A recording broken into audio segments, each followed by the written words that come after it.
ओम विद्योदाम समप्रभां मृगपतिं स्कंधस्थितां भीषणां कन्याभिकरवालखेट विलसत् हस्ताविरासेवितां हस्तै चक्रगदाशिकेट विशिखां चापं गुणं तर्जनीं बिभ्राणमनलात्मिकां शशिधरां दुर्गां त्रिनेत्रां भजे।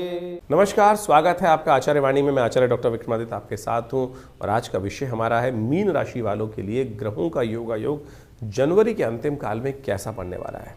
देखिए, पिछली बार हमने आपको बताया था कि जनवरी के अंतिम काल में शनि महाराज पूर्ण ताकत में आने वाले हैं और ये पूरे वर्ष पूर्ण ताकत में रहने वाले हैं और आपकी राशि में ही शनि का पदार्पण अब पूरे व्यापक रूप से हो चुका है। तो आपको खास तौर पर इस बात का ध्यान रखना चाहिए कि शनि होते हैं। शनि को हल्के से भी कहीं अंडर एस्टिमेट करने के कारण से यदि आपकी मनोमस्तिष्क में कहीं दिक्कत आ जाए तो फिर आप किसी और को दोष मत दीजिएगा। ये शनि का महाराज जो प्रभाव है अब इस पूरे वर्ष में आपके लिए कई कष्ट उत्पन्न करने के योग बना सकता है। इसलिए शनि को मनाते रहिए भाई।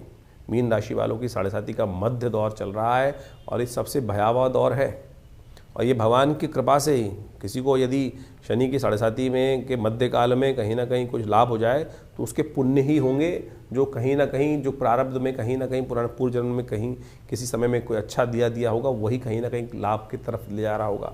नहीं तो शनि कहीं ना कहीं फंसा सकता है। तो जो भी कार्य आप कर रहे हैं, चाहे बिजनेस, चाहे व्यवसाय, चाहे घर में, चाहे बाहर में, परिवार में या किसी दोस्ती में, इस बात का ध्यान रखना कि इस समय में बहुत सोच विचार कर ही कार्य करने की ज़रूरत है। रिस्क लेने की ज़रूरत नहीं है। ग्रह नक्षत्रों के दृष्टिकोण समझें। इस वक्त जो 5 ग्रह हैं वो अस्त चल रहे हैं और शनि का पूरा स्वरूप जो है वो कहीं ना कहीं आपके जो जीवन में पूरा अपना प्रभाव उत्पन्न करने के लिए तैयार हो गया है, चाहे पारिवारिक लाइफ हो चाहे वो बिजनेस हो। तो ऐसे में थोड़ा ध्यान रखते हुए कार्य करने की ज़रूरत है। उपाय बहुत हैं कष्टों को दूर करने के लिए। हनुमान जी का ही एक सहारा ले लीजिए। बहुत सारे उपाय हैं, वो सब हम आपको बताएंगे। गुप्त नवरात्रि चल रही है, उसमें माँ भगवती की इशारा मिल जाए तो अभी हमने आपको कहा कि भगवती के भगवान की कृपा से ही समस्त कष्टों को दूर करने के सुंदर योग बन जाते हैं। तो इसलिए ज्योतिष को हमें सही समझ चलना चाहिए। और ऐसे में यदि हम बुद्धि युक्त तरीके से कार्य करें, अज्ञानता से कार्य ना करें कुछ भी, और अज्ञान जो है वही आपको बचा सकता है और अज्ञानता ही फंसा सकती है। इस बात का हमको ध्यान रखते हुए कार्य करने की ज़रूरत है। सिलसिलेवार तरीके समझ लीजिए। दिन पर दिन ग्रहों का जो परिवर्तन होगा वो आप पर कहाँ अच्छा कहाँ थोड़ा सा कष्ट के योग बनाएगा। कौन से रास्ते आपको पकड़ लेने चाहिए, पौराणिक ज्योतिष में कहाँ किस व्यक्ति के जीवन में कष्ट आया और उसने कौन से दिन कौन सा उपाय किया, वो भी हम आपको सिलसिलेवार तरीके समझाएंगे, शुद्ध पंचांग के तरीके से। ऐसे नहीं कपोल कल्पित किसी ने कह दिया कि भैया ये छोटा सा टोटका कर लो, इससे सब ठीक हो जाएगा। टोटके जो हैं वो केवल कपोल कल्पित कल्पनाओं के अनुसार से आज ज्योतिष के दृष्टिकोण से बताए जाते हैं। ग्रहों की गणना और पौराणिक ज्योतिष के अनुसार से आपको अच्छे से समझ लेना चाहिए कहाँ कौन से दिन कौन से उपाय की आवश्यकता है, कौन से रास्ते की आवश्यकता है। पहले बात कर लेते हैं 21 तारीख की। 21 जनवरी के दिन तृतीया तिथि विद्यमान है, बुधवार का अवसर है और आपकी राशि के दृष्टिकोण से हम समझें तो योग जो बन रहा है वो अच्छा भी है, थोड़ा भारी भी है। कीर्ति का योग बनता दिखाई दे रहा है, लेकिन आपके लिए थोड़ा जो है उसकी कॉस्ट थोड़ी ज़्यादा होती दिखाई दे रही है। यानी ध्यान रखना, धन आने के लिए जो उम्मीद से ज़्यादा बाहर खर्चा करने की तरफ जा रहे हो वो थोड़ा कहीं ना कहीं कष्ट भी दे सकता है। इस समय में बहुत सावधानी के साथ कार्य करने की ज़रूरत है। लाभ की गुंजाइश पूरी बनी हुई है, लेकिन यदि हल्का सा ध्यान हटा तो जो आने हैं वो थोड़ा कहीं ना कुछ और थोड़े से खर्चे अधिक करा सकते हैं। इस बात का ध्यान रखें। धन योग जरूर बना हुआ है आपकी राशि में, लाभ भी देके जाएगा, लेकिन लीकेज को बंद करने का आपको ध्यान रखना पड़ेगा। गौरी तृतीया है, माँ भगवती के निमित्त थोड़ा श्रृंगार का सामान उन्हें अर्पित करने का प्रयास करें। सुंदर किसी देवी मंदिर में जाकर गुप्त नवरात्रि के तृतीय दिन के अवसर पर जो है चूड़ियाँ, भगवान को श्रृंगार का सामान जो होता है, चुन्नी इत्यादि, ये सब भगवान को भगवती को अर्पित करें, कल्याण होगा। रवि योग है, नए कार्यों का आरंभ करने के लिए सुंदर मुहूर्त बनेगा। करीब 1:30 बजे के बाद उसका लाभ ले सकते हैं, नए कार्यों को आरंभ भी कर सकते हैं। 22 तारीख का दिन चतुर्थी का दिन है, सुख देने वाली चतुर्थी का योग बन रहा है, बृहस्पतिवार के दिन बन रहा है और इस दिन 2 ग्रहों ने परिवर्तन की चाल चली है। नक्षत्रों के दृष्टिकोण से ज्योतिष में नक्षत्रों का बहुत महत्व कहा गया है। बुध और शुक्र दोनों चंद्रमा के नक्षत्र श्रवण नक्षत्र में प्रवेश करेंगे इस दिन, और इन दोनों के ये परिवर्तन के कारण से आपकी राशि के दृष्टिकोण से समझें तो ये बहुत आपके लिए कहीं ना कहीं अच्छी स्थिति को उत्पन्न करता दिखाई दे रहा है। और इन दोनों के ये परिवर्तन के साथ साथ यदि हम देखें तो कहीं ना कहीं स्थितियाँ हमारे लिए अच्छी हो सकती हैं। बड़े बुजुर्गों की जितनी हो सके उतनी सेवा करने का हमको प्रयास करना चाहिए। बड़ों का आशीर्वाद लेकर कार्य करने का प्रयास करना चाहिए। बड़ों की सेवा कहीं ना कहीं आपके लिए स्थिति को लाभ की तरफ अग्रसित कर सकती है। अनुभव का लाभ लेते हुए कार्य करें। आपका ही जो अनुभव है वही अनुभव आवश्यक नहीं है। उन बड़ों का साथ लेते हुए कार्य करेंगे तो बहुत कुछ आपको आशीर्वाद भी मिलेगा और कष्ट से बचने का योग भी बनेगा। 23 तारीख के दिन बसंत पंचमी का दिन है और उस दिन ग्रहों का परिवर्तन होने का योग जो बन रहा है वो आपके लिए बहुत अनुकूलता की तरफ जा रहा है। हिम्मत सही हो रही है, चीज़ें आपको हिम्मत के साथ, कई बार क्या होता है हम बैकफुट पर रह के काम कर रहे होते हैं और आप ये राशि में आपके लिए योग बनेगा इस दिन कि आपके लिए आगे बढ़कर आने वाले 2-3 दिनों में चीज़ों को सही रूप से लेते हुए कार्य करने के योग बनते दिखाई दे रहे हैं। और ये फ्रंट फुट पर आकर सही सोच के साथ आपके कार्य करना कहीं ना कहीं, देखिए कई बार क्या दिन होता है कि हमको सब कुछ लाभ होने के योग में है लेकिन हम कहीं ना कहीं मन में संकोच लेकर चल रहे हैं। और अब ग्रहों के परिवर्तन के साथ साथ ऐसा योग बना है कि आप जो चीज़ों को सामने से झेलने को तैयार हो रहे हैं। और हिम्मत मर्दा कहा जाता है ना कि भगवान भी उसकी रक्षा करते हैं कि जो हिम्मत से कार्य करने का प्रयास करते हैं। तो इसलिए भगवान भी उन्हीं की रक्षा करते हैं कि जो खुद धनुष लेकर तैयार होते हैं आगे बढ़कर। छुपने से कुछ नहीं होने वाला, सामने आगे काम करोगे तो बहुत कुछ अच्छे होने के योग बन सकते हैं। बसंत पंचमी है, श्री पंचमी का सुंदर योग है। इस दिन श्री पंचमी का भी योग है। आमतौर पर लोग बसंत पंचमी में सरस्वती जी का पूजन कर लेते हैं, श्री पंचमी भी साथ ही होती है। इसका महत्व शास्त्र में अद्भुत रूप से वर्णित है। माघ मास के शुक्ल पक्ष की पंचमी को बसंत पंचमी के रूप में तो पूरे विश्व में मनाया जाता है, लेकिन उस बसंत पंचमी के साथ साथ एक और चीज लिखी होती है पंचांग के अंदर, श्री पंचमी, जो हमने आपको बताया। श्री पंचमी, श्री यानी लक्ष्मी, लक्ष्मी जी की पंचमी भी इसको माना जाता है। लेकिन कालांतर में हुआ क्या है, लोग बहुत सारी बातें भूल गए। इस दिन लक्ष्मी जी का भी प्राकट्य शास्त्र में वर्णित किया गया है। शास्त्र में कहा जाता है कि जब इंद्र जो थे श्री विहीन हो गए, इंद्र एक कथा शास्त्र में आती है और उसको समझने की आवश्यकता है कि इंद्र जब श्री विहीन हो गए थे तो ऋषि दुर्वासा के श्राप के कारण से, तब क्या हुआ था कि महालक्ष्मी उनको त्याग कर पूरे संसार को, जब दुर्वासा जी ने श्राप दिया इंद्र को श्री विहीन हो जाने का, तब हुआ क्या, कालांतर में धीरे धीरे इतना ज़्यादा वर्चस्व चल रहा था त्रैलोक्य के अंदर इंद्र इत्यादि देवताओं का कि सबको श्री की भरमार थी, ऐश्वर्य की भरमार थी। धीरे धीरे उदासीनता आई और महालक्ष्मी को लगा कि उनका सम्मान ही नहीं रहा है। जितने बड़े घर होते हैं देखिए कि लक्ष्मी का किस प्रकार से बेकदरी कई बार होने लगती है। और जब लक्ष्मी की बेकदरी होने लगती है, उनका अपमान होने लगता है, झूठे हाथों से ही सब कार्य चलने लगते हैं, अशुद्धता सब जगह व्याप्त होने लगती है, महालक्ष्मी का ध्यान नहीं रहता है। आप समझें कि इस प्रकार से झूठे हाथों से पैसे को छूना और अनेक प्रकार के गलत कार्यों में धन का उपयोग करना, लक्ष्मी साक्षात भगवती हैं और उनका उपयोग गलत कार्यों में करना शुरू कर देते हैं लोग। तो क्या होता है कि लक्ष्मी श्राप दे देती हैं, ऐसे में उदासीन हो जाती हैं, चली जाती हैं, चलायमान चंचला है लक्ष्मी। तो इस बात का ध्यान रखना चाहिए। यही हुआ देवताओं के साथ। तो कहा जाता है कि जब देवता श्रीविहीन हो गए दुर्वासा के श्राप के कारण से, तब महर्षि बृहस्पति ने उनको कहा कि भगवती महालक्ष्मी की उपासना शुरू करो। तब उन्होंने, कहा जाता है कि मार्गशीर्ष के विशेषतर महीने से माँ भगवती की, देवी भागवत के अंदर एक कथा ही है, देवी भागवत के अंदर कि मार्गशीर्ष के महीने की जो पंचमी थी, उस दिन से इंद्र ने भगवती की आराधना आरंभ करी। और फिर योग ऐसा बना कि जिस प्रकार से श्री को प्राप्ति करने के लिए सागर मंथन हुआ।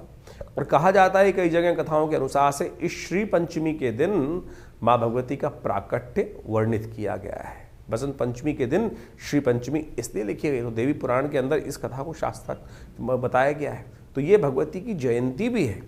तो माँ भगवती सरस्वती और माँ लक्ष्मी दोनों की जयंती मानी गई है। तो इस दिन विशेष तौर पर महालक्ष्मी को प्रसन्न करने के लिए महालक्ष्मी का यज्ञ विशेष तौर पर किया जाना चाहिए। महालक्ष्मी का यज्ञ विभिन्न मंत्रों के द्वारा किया जाना चाहिए। तो उसमें क्या है, सबसे श्रेष्ठ मंत्र है ओम। वैसे तो श्री सूक्त है, भगवती महालक्ष्मी का जो श्री सूक्त है, जिसको लक्ष्मी सूक्त के रूप में जाना जाता है, जो ऋग्वेद के अंदर आई 16 ऋचाएँ हैं, उनके द्वारा भगवती का स्तवन जो महर्षि भृगु के द्वारा बनाई गई हैं, तो वो बड़ी चमत्कारी है। तो ऐसे में उनका यदि उपयोग किया जाए तो कहा जाता है कि माँ भगवती की कृपा अवश्य हो जाती है। और इस दिन तो उनके प्राकट्य के समय में अवश्य उनका ध्यान करना चाहिए। ओम भगवती का जो बीज है वो है ओम ह्रीं, ह के पैर में रहा, बड़ी की मात्रा, ओम ह्रीं। ओम ह्रीं महालक्ष्मी नमः, इस मंत्र का भी जप कर सकते हैं। या भगवती का अद्भुत मंत्र है जिनको कहा जाता है श्री सूक्त।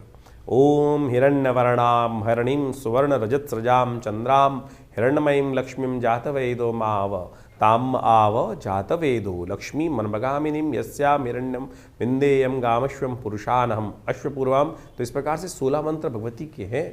और यदि इस दिन बसंत पंचमी के दिन आप श्रद्धा के साथ घी के द्वारा, कमल के गट्टों के, कमल के जो बीज कमल गट्टे होते हैं उनके द्वारा, मखानों के द्वारा, या विशेष तौर पर आप माने चंदन की और बिल्व की औषधि के द्वारा, बिल्व के फल के जो विशेष तौर पर उसका अंदर का जो गिरी है उसको कूट कर उसके द्वारा उस जो पाउडर बन जाएगा उसके द्वारा यदि माँ भगवती का यज्ञ किया जाए तो कहा जाता है महालक्ष्मी की प्रसन्नता का अद्भुत योग बनता है।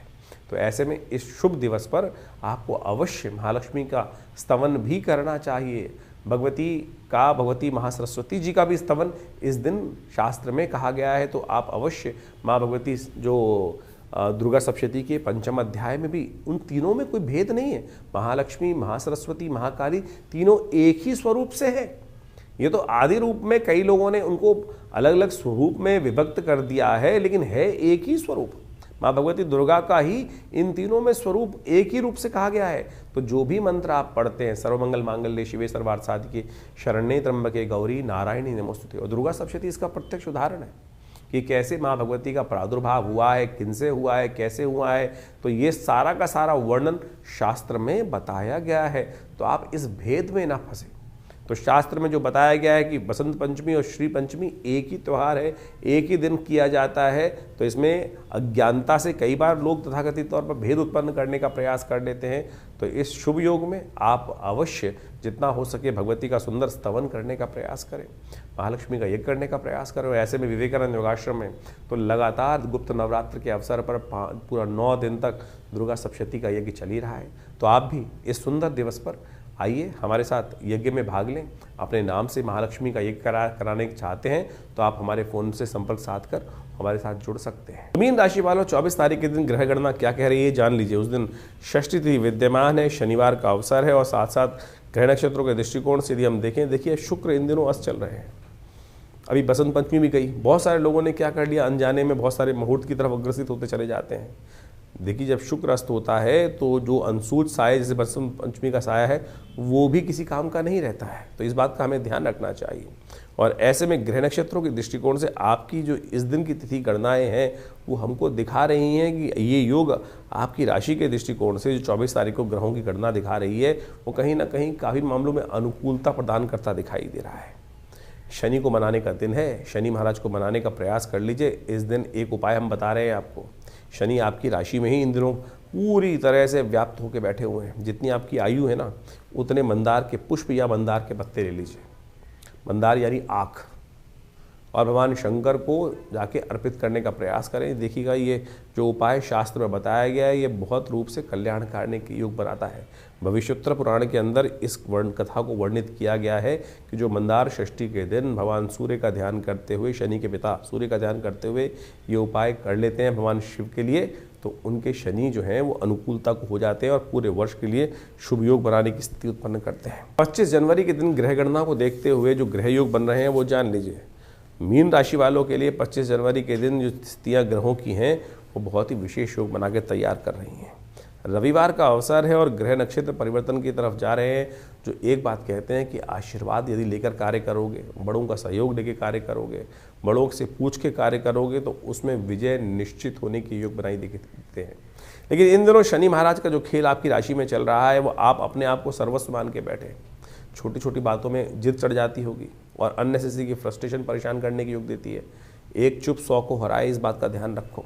शनि जो है वो या आपको बहुत ज़्यादा प्रेशर में काम करना पड़ रहा है, चीज़ें आपके लिए अनुकूल नहीं बैठ रही हैं, लेकिन ये दिन आपके लिए परिवर्तन का सूचना लेकर आ रहा है। सुबह आरंभ से ही पॉजिटिव देखेंगे तो चीज़ों का आशीर्वाद लेकर कार्य करने का प्रयास करें। इस दिन सूर्य का जन्मदिवस भी है। रविवार के दिन सूर्य का जन्मदिवस पड़ना बहुत विशेष योग लेकर आ रहा है।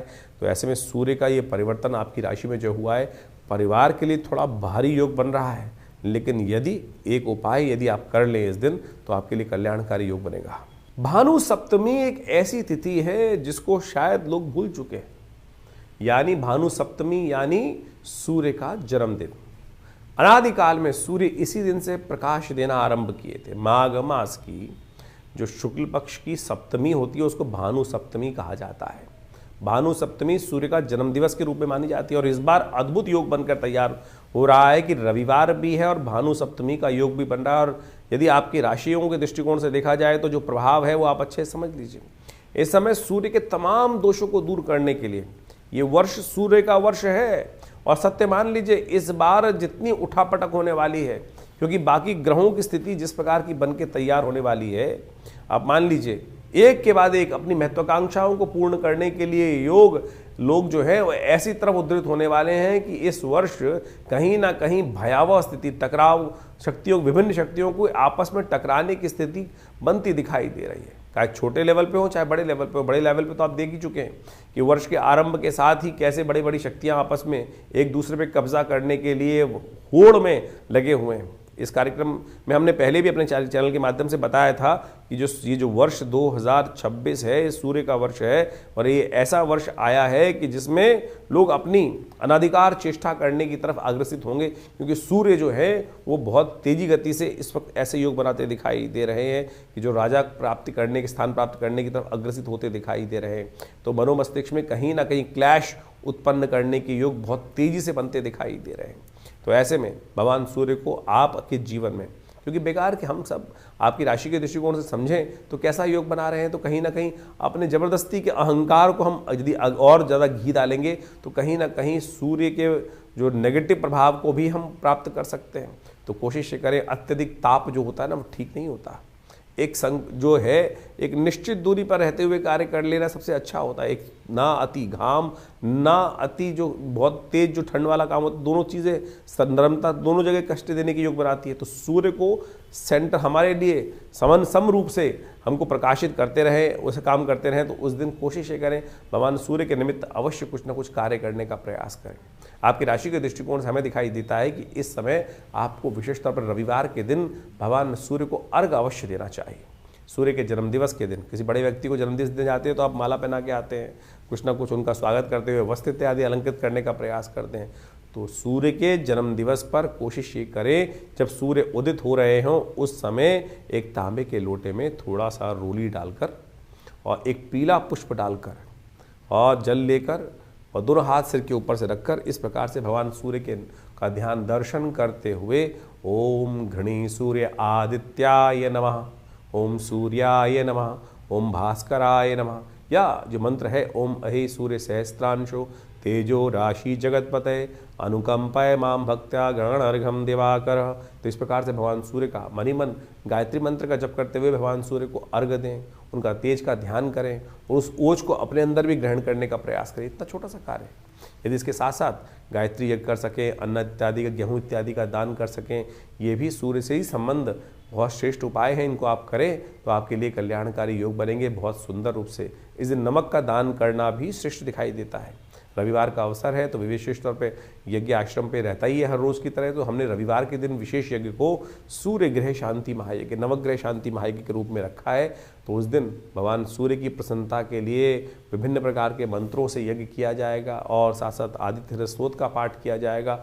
आप उस यज्ञ में सम्मिलित होकर, जो विवेकानंद योगाश्रम में रविवार को सुबह 8 बजे से आरंभ होकर करीब 11 बजे तक कार्यक्रम चलेगा। भगवान सूर्य की विभिन्न कथाओं के माध्यम से भगवान सूर्य के निमित्त विभिन्न प्रकार के यज्ञ इत्यादि मंत्र इत्यादि के द्वारा यज्ञ में आहुतियाँ देकर भगवान सूर्य के तमाम कष्टों को दूर करने के लिए, जब सूर्य श्रेष्ठ नहीं होता तो बहुत सारी समस्याएं देता है कुंडली के अंदर।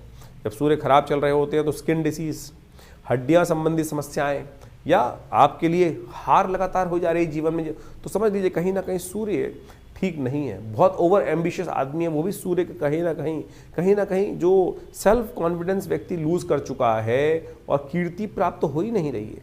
कीर्ति का संबंध भी सूर्य के साथ होता है, आत्मा का संबंध भी सूर्य के साथ ही है। तो जितने डिप्रेशन की बहुत सारी बीमारियां हैं, बहुत सारे लोग केवल चंद्रमा से जोड़ते हैं उसको, लेकिन यदि सूर्य बलहीन है कुंडली के अंदर, या पापग्रह युक्त है, या अच्छी अवस्था में नहीं है, या नवांश में अच्छी अवस्थाओं में नहीं है, ग्रह खराब ग्रहों के साथ बैठा हुआ है, तो इस प्रकार की समस्याएं उत्पन्न करने का योग दे देता है। अब है तो है, जो योग है उसको ठीक कैसे किया जाए, तो ऐसे शुभ मुहूर्त जो आ जाते हैं उस समय में हमको इनके छोटे छोटे निदान जो हैं वो कर हम बहुत बड़ा लाभ अपने जीवन में प्राप्त कर सकते हैं। तो इसलिए हमने ये सारा रहस्य आपके समक्ष रखा है। उपाय बहुत सरल है, बहुत सीधा साधा है। हींग लगे ना फिट करे, रंग चौका हुआ, कोई बहुत पैसे खर्च करने की ज़रूरत नहीं है। लोग लाखों रुपए के कुछ ना कुछ, कोई माणिक के पहनने के लिए खर्चा कर देता है, कोई सोने की अंगूठियाँ पहनने के लिए खर्च कर देता है, कोई लाखों रुपए के दान करने की व्यवस्था कर देता है। तो सीधा सरल तरीका है, भगवान के मन दिव्य से उनको अर्घ दीजिए, यज्ञ में बैठिए। हमारे आश्रम में रविवार वाले कार्यक्रम में कोई धन नहीं लिया जाता। बहुत सारे लोग कहते हैं कि कोई मेंबरशिप फीस, किसी प्रकार भी कोई खर्चा नहीं है। आप आएँ, चाहें तो बैठ के हमारे साथ उस कार्यक्रम में भाग लें। माँ भगवती आपकी समस्त मनोकामनाएं सिद्धि करें। तो ऐसे में तो बड़ा सुंदर योग बना हुआ है। सप्तमी का, गुप्त नवरात्रि में सप्तमी का योग भी है और साथ साथ गुप्त नवरात्रि का यज्ञ भी चल रहा है। तो आप इस कार्यक्रम में अवश्य भाग लेकर माँ भगवती की कृपा अपने जीवन में समस्त कष्टों को दूर करने के लिए अपना सकते हैं। मीन राशि वालों के लिए 26 जनवरी का दिन ग्रह गणना कैसी रहेंगी वो जान लीजिए।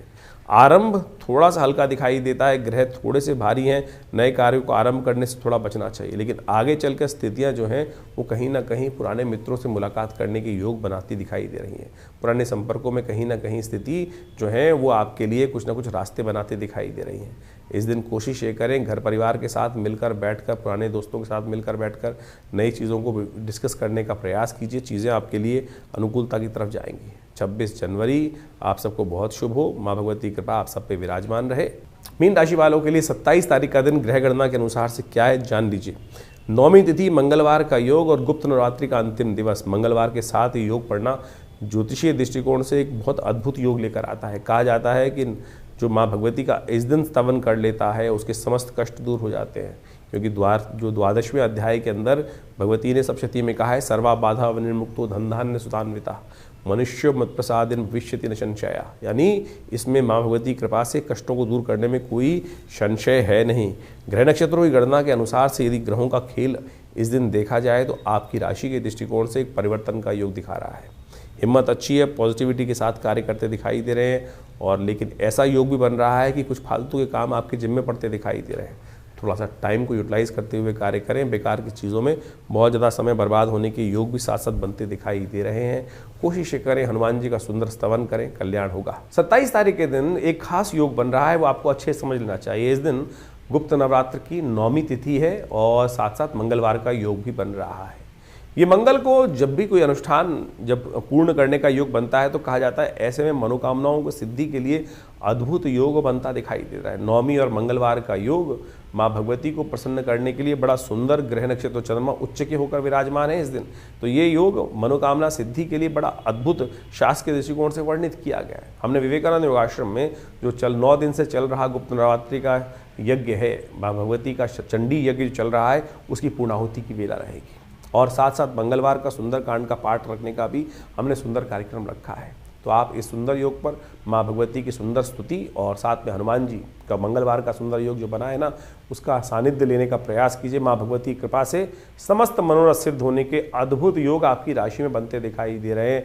ध्यान रखिएगा, ये योग बहुत ही चमत्कारी है, बहुत ही मनोकामनाओं को सिद्ध पूर्ण करने वाला है। हमने 9 दिन तक जिस प्रकार से माँ भगवती की सुंदर आराधना करने का योग बनाया है, जो भगवती के विभिन्न यज्ञ 9 दिन तक सप्तशती के यज्ञ चले हैं, उसके साथ साथ अंतिम में भंडारा और साथ साथ माँ भगवती की सुंदर आरती और सुंदरकांड मंगलवार पढ़ने के कारण से जो हमारा रेगुलर सुंदरकांड चलता है शाम के समय, उसका एक भव्य कार्यक्रम विवेकानंद योगाश्रम में रखा गया है। आप सब सादर आमंत्रित हैं। इसी अवसर पर, 9वीं के अवसर पर कहा जाता है कि जो भगवती का दर्शन 9वीं के दिन करते हैं, और ये दुर्गा सप्तशती के अंदर स्वयं जो 12वां अध्याय वह वर्णित है, माँ भगवती दुर्गा उनकी मनोकामना सिद्ध कर देती हैं पूर्णता। और उसमें मंत्र आया है, सर्वा बाधा विनिर्मुक्तो धन धान्य सुतान्विता मनुष्यो मत प्रसादेन भविष्यति न संशया, कि ऐसे में कोई संशय नहीं है। तो आप सब सादर आमंत्रित हैं इस जो पूर्णाहुति का यज्ञ है इसमें भाग लेने के लिए। तो ये करीब करीब शाम के 5 बजे से कार्यक्रम आरंभ होकर जो करीब करीब रात्रि में 10 बजे तक चलेगा। आप सब सादर आमंत्रित हैं विवेकानंद योगाश्रम में इस नवरात्रि के साथ साथ सुंदरकांड के पाठ में माँ भगवती आपकी मनोरथ सिद्ध अवश्य करेंगी। मीन राशि वालों के लिए 28 तारीख की ग्रहों की गणना है, दशमी तिथि का विद्यमान है। उस दिन बुधवार का योग चल रहा है और सबसे बड़ा एक परिवर्तन होने के योग ये बन रहे हैं कि मंगल महाराज आपकी राशि में जो परिवर्तन की स्थिति भागते चले जा रहे हैं, सूर्य के साथ बिल्कुल साथ साथ गति बना रहे हैं और पिछले 3 महीने से लगातार अस्त चल रहे हैं। अभी आने वाले 2 महीने तक और अस्त है, लेकिन इस दिन चंद्रमा के नक्षत्र में, श्रवण नक्षत्र में इनका प्रवेश हो जाना वो कहीं ना कहीं थोड़ी सी मंगल को शक्ति देने का रास्ता बनाएगा। और ऐसे में आपकी राशि के दृष्टिकोण से मंगल को शक्ति प्राप्त होने से भाग्य से बहुत सारी चीज़ों में कहीं ना कहीं लाभ होने के रास्ते खुलते दिखाई दे रहे हैं। और अब शास्त्र में कहा गया कि जब भाग्य से रास्ते मिलने तैयार होते हैं तो कहीं ना कहीं थोड़ा सा कोई रास्ता बन जाता है तो वह कहीं ना कहीं मन को सुकून देने का रास्ता ही बनाता है। लेकिन कोशिश ये करें परिवार में थोड़ा शांति बनाए रखने का प्रयास करें। छोटी छोटी बातों में अननेसेसरी का जो है बलवा करने से कहीं ना कहीं कष्ट हो सकता है। इस वक्त थोड़ा सा अपने आप को शांत भाव से चीज़ों को समझकर तब अपना सजेशन लोगों को देने का प्रयास करना चाहिए, नहीं तो थोड़ी सी झिझक होने के योग, झीक होने के योग कहीं ना कहीं बढ़ते दिखाई दे रहे हैं। समस्त कष्टों को दूर करने के लिए भगवान गणेश के मंदिर में जाकर दूर्वा अर्पित करना अच्छा रहेगा आपकी राशि के दृष्टिकोण से। 29 तारीख का दिन ग्रह नक्षत्रों के दृष्टिकोण से क्या कह रहा है जान लीजिए। 29 तारीख को ग्रह गणना दिखा रही है जया एकादशी का योग। उस दिन जो ग्रहों का साथ में योग है, एकादशी और बृहस्पतिवार का योग बन रहा है और आपकी राशि में कीर्ति योग बनकर तैयार हो रहा है। बृहस्पति के बिल्कुल साथ में बैठ के चंद्रमा ने एक बहुत सुंदर योग आपकी राशि में बनाकर तैयार कर दिया है, जो आने वाले 3-4 दिन तक आपके लिए कई प्रकार से लाभ देने के रास्ते खुलता दिखाई दे रहा है। अब इसका लाभ आपको लेने का पूरा प्रयास करना चाहिए, मीठी मीठी बातों में नहीं, थोड़ा सा स्ट्रॉन्ग डिसीजन लेने का योग बनता दिखाई दे रहा है। जय एकादशी है, भगवान विष्णु का सुंदर स्तवन कीजिए, उनका पूजन कीजिए, उन पर तुलसी दल अर्पित कीजिए, पंचचरणामृत ग्रहण कर कार्य को आगे बढ़ाने का प्रयास करें। भगवान विष्णु की कृपा से बहुत सारी चीज़ों को ठीक करने में आपको लाभ प्राप्त होगा। हो सके तो शारीरिक तौर पे दौर्बल्य को दूर करने के लिए इस दिन भगवान विष्णु के ओम नमो नारायणाय इस मंत्र का जप करते हुए व्रत भी करने का प्रयास करना चाहिए, क्योंकि कहा जाता है कि समस्त कष्टों को दूर करने के लिए इस कलिकाल में, कलयुग में एकादशी का व्रत सबसे श्रेष्ठ माना जाता है। रवि योग है, नए कार्यों को आरंभ करने के लिए दिन अच्छा दिखाई देता है। 30 तारीख की ग्रह गणना विशेष तौर पर मीन राशि वालों के लिए जो दिखा रही है वो दिखा रही है एक नया आशीर्वाद का योग। इस दिन जो कीर्ति योग आपकी राशि में बना हुआ है वो फलीभूत होने के योग अवश्य बन सकते हैं। नए चीज़ों से आपको लाभ प्राप्ति के योग बन सकते हैं। नया विचार चाहिए, पुराने ढेरे में कार्य करने के लिए नए विचार के साथ कार्य करने की ज़रूरत है। यदि नए विचार के साथ आप आगे बढ़ने का प्रयास करोगे तो आपके लिए बहुत शुभ होगा। शुक्रवार का दिन है, त्रयोदशी तिथि साथ में विद्यमान है, शुक्र प्रदोष, लक्ष्मी प्रदोष का योग बना हुआ है। ऐसे में शास्त्र में कहा जाता है, यदि आप स्कंद पुराण उठा के देखें तो उसमें वर्णित किया गया है कि भगवान शंकर का प्रदोष काल में पूजन कर लेने से, सुगंधि से भगवान का अभिषेक कर लेने से, इत्र से भगवान का अभिषेक कर लेने से महालक्ष्मी की सुंदर कृपा बन जाती है प्रदोष काल में ये उपाय कर लेने से। और अभी आपके लिए कीर्ति योग का पूरा 1 दिन बाकी है, तो उसको पूरी तरह से इस्तेमाल करने के लिए छोटा सा उपाय करने का प्रयास कीजिए, चीज़ें आपके पॉजिटिव होने के योग बनेंगी। शुक्र इस दिन से उदय हो रहे हैं जो आपके लिए बहुत बढ़िया रहेंगे, आपको अवश्य कुछ ना कुछ लाभ देने के रास्ते खुलते दिखाई दे रहे हैं। 31 तारीख का दिन त्रयोदशी के साथ शनिवार का योग बन रहा है। शुक्र महाराज इस दिन परिवर्तन करते हुए मंगल के नक्षत्र में प्रवेश कर रहे हैं या आपके अंदर नई एनर्जी देने के योग बना रहे हैं। आपकी पर्सनल लाइफ, लव लाइफ में कहीं ना कहीं पॉजिटिव चेंजेस आने की एक नई उम्मीद जागती दिखाई दे रही है। नई दोस्ती की तरफ से आपको कहीं ना कहीं लाभ होने के रास्ते भी बनते दिखाई देंगे। तो इस प्रकार से आपने ग्रहों का योगा योग समझा। ग्रहों के योगा योग के कारण से ही जीवन में घटनाओं का जो आगे सृजन होता है वो वास्तविक तौर पर समझा जा सकता है। ग्रहों का योगा योग कब हमारे लिए शुभ है, कब हमारे लिए अशुभ है, ये ज्योतिष की काल गणना बहुत प्रत्यक्ष रूप से समझा सकती है। आने वाला समय किस करवट बैठने वाला है, हमारे साथ क्या कुछ होने के योग हैं और कब हम अपने जीवन के योगा योगों को अपने लिए शुभ उपयोग कर सकते हैं, इसको इस प्रकार समझें। बहुत सारे लोग कहते हैं कि नहीं ऐसा कुछ नहीं हो सकता है। बिल्कुल, आप तो हर रोज़ इसी प्रकार का कार्य करते हैं। आपके अनुभव से आपको पता है कि कब सर्दी आने वाली है, कब गर्मी आने वाली है, कब बरसात होने के योग हैं, तो आप अपने आप को उससे पहले तैयार कर लेते हैं। सर्दी से पहले गर्म कपड़े खरीद लेते हैं और गर्मी आने से पहले उसके अनुसार से अपने घर में व्यवस्था कर लेते हैं, जिससे आपके लिए क्या होता है कि वातावरण के अनुसार से अपने आप को व्यवस्थित करने का मार्ग बन जाता है। ये आपका अनुभव है। ज्योतिष भी वही है, उसकी और सूक्ष्म गणनाएं हैं कि किसके अनुसार से अप्रत्यक्ष रूप से क्या कुछ घटनाएं हमारे साथ होने वाली हैं और कैसे हम उसको अपने जीवन में रक्षात्मक तौर पे यूज़ कर सकते हैं। कब हमारे लिए लाभ का समय है और कब हमारे लिए समय कष्ट वाला है। जैसे किसी के लिए कभी जन्मपत्री में समय चल रहा होता है, कोई दशा महादशाएं अंतरदशाएं किस प्रकार की बन रही हैं, ढैयाएँ बन रही हैं, अशुभ योग बन रहे हैं, कभी शुभ योग बन रहे हैं, कब जीवन में भाग्योदय का योग बनने वाला है। तो उस समय में अगर मिट्टी में भी हाथ डालोगे तो सोना बन जाएगा, और समय खराब चल रहा हो और ऐसे में पता ना हो तो क्या होगा कि गलत जगह फंस जाएंगे। सोने में के हाथ यदि मिट्टी में डालेंगे और वो परिवर्तन किस प्रकार से हो जाएगा, राख में परिवर्तित हो जाएगा। तो यही जो समय की काल गणना का ज्ञान है, काल चक्र ज्योतिष विज्ञान के अनुसार से आप समय को प्रत्यक्ष रूप से समझ सकते हैं। तो इसलिए अपने मन मस्तिष्क को भ्रांति में ना रखें। बहुत सारे लोग तथाकथित तौर पर आप ज्योतिष के ऊपर कई प्रकार के प्रश्न चिन्ह खड़े करने के प्रयास करते हैं, और बहुत सारी अनेक व्यंग्यात्मक तौर पे बहुत सारी बातें चलती रहती है। हम भी देखते रहते हैं कभी कभी बहुत सारे लोग व्यंग्यात्मक तौर पे जिन्होंने मजाक उड़ाना है वो मजाक उड़ाते रहेंगे। तो आप कोशिश ये करें, ज्योतिष विज्ञान के माध्यम से लाखों वर्षों से लोगों ने इसका लाभ लेते आए हैं, और प्रत्यक्ष रूप से आप भी अपने जीवन में ग्रहों की गणनाओं को अच्छे समझकर कार्य करने का प्रयास करें। चिंता ना करें। कई कुंडलियों में बहुत सारे अशुभ योग होते हैं, कोई कई अपने मनोमस्तिष्क में ऐसी विचित्र विडंबनाएं लेके बैठ जाते हैं। अब क्या हुआ, किसी के बच्चे की कुंडली जन्म हुआ और वो मांगलिक निकला, या कोई और योग निकल आया, किसी कुंडली में अशुभ केमुद्रम योग निकल आया, और तो उसके कारण से बहुत सारी भयावह स्थिति बन जाती हैं। लेकिन यदि आपका ज्ञान सही है, ज्योतिष के अंदर कारण जान के निवारण के मार्ग भी तो जगह जगह समय समय समाधान जो है वो जगह जगह बताए गए हैं, और सत्य माने वो समाधान प्रत्यक्ष रूप से कार्य करते हैं। चाहे वो महामृत्युंजय मंत्र हो, चाहे वो लक्ष्मी प्राप्ति के मंत्र हो, चाहे वो विभिन्न प्रकार के अनुष्ठानित चीज़ों में किए जाने वाले प्रयोग हों, उनके द्वारा सब चीज़ें परिवर्तन करने का मार्ग बिल्कुल प्रत्यक्ष रूप से बन सकता है। सकल पदार्थ है जग माही, और एक बात समझ लें, कर्महीन पुरुष पावत नाही। तो इसलिए ऐसा कुछ नहीं है जिसको आप परिवर्तन की तरफ नहीं ले जा सकते। प्रयास की आवश्यकता है, सही दिशा में सोचने की आवश्यकता है, सही दिशा में कर्म करने की आवश्यकता है, सही दिशा को पकड़कर उस पर चलने की आवश्यकता है। तो ज्योतिष विज्ञान कभी भी किसी को भ्रांति में नहीं रखता है, और आप सब इस तमाम जो निदान के तरीके हैं उनको अच्छे से अपने जीवन में सरलता के साथ अपनाने का प्रयास करें।